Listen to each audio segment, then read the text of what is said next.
ওরে শগুন দেবে পারি, ওরে চুঁচুড়িয়া বলে একদিন ও মুদির দেবে গা ধুই। ওরে আমাদের ভাইজান দেবে মুদির গা ধুই,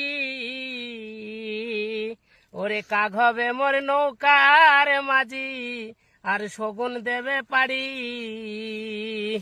ওরে চুঁচুড়িয়া বলে একদিন ওরে মুদি তোমার দেবে গা ধুই। তাই বুঝির রাস্তার ভাই দাঁড়ালেই দেখতে পাবি ওরে নওশাদ সিদ্দিকীর ক্ষমতা। ও যার কথা ভালো, ও যার নীতি ভালো, ও যার কথা ভালো, ওরে দাঁড়ালেই দেখতে পাবি ওরে নওশাদ সিদ্দিক ভাইজানের ক্ষমতা। তাই বুঝি দেশের ভাই আমার, এ দেশের মহামারী চড়তি নিমূল, ওরে চাকরি খাওয়াতি নিমূল, ওরে সেটেলমেন্টে নুটে খাওয়াতি নিমূল। ওরে সেটেলমেন্টে গেলে আমরা সাধারণ মানুষ যদি জমি কিনেছি, তাই একটা জমি রেকর্ড কাটাতে গেলে 2 পয়সার কলমের মুহুরি, সে সকালে জমি কেনে আর বৈকালে জমি কেনে।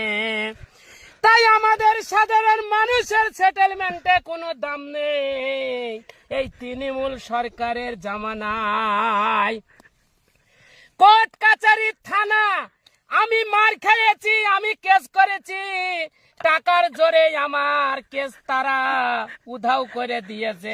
বলছে তুমি তৃণমূল করো কিনা, আমি বলছি আমি তৃণমূলের লোক নয়, আমি ভাইজানের লোক। তা বলছে তোমার কেস আউট হয়ে গেল, তুমি তৃণমূল না, এটাই তোমার অপরাধ। আরে চুন না খালে কেউ বুঝতে পারে না যে মুখ পরে কিনা বুজুর দস্তার ভাই মুসলমান।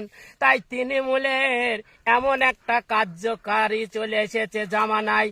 তৃণমূল এমন একটা নোংরা তৃণমূল, চাল চুরি তৃণমূল, গরু চুরি তৃণমূল, সেটেলমেন্ট চুরি তৃণমূল, অফিস আদালত চুরি তৃণমূল। আমার ভাইয়ের বয়স হলো 25 বছর, আমার বয়স হলো 20 বছর। আমাকে ভাইকে বাপ গড়ি দিয়েছে খাতা কলমে। আমার স্ত্রীর জায়গায় স্বামী হবে কিনা আমাকে করে দিয়েছে স্ত্রীর বাপ। এটা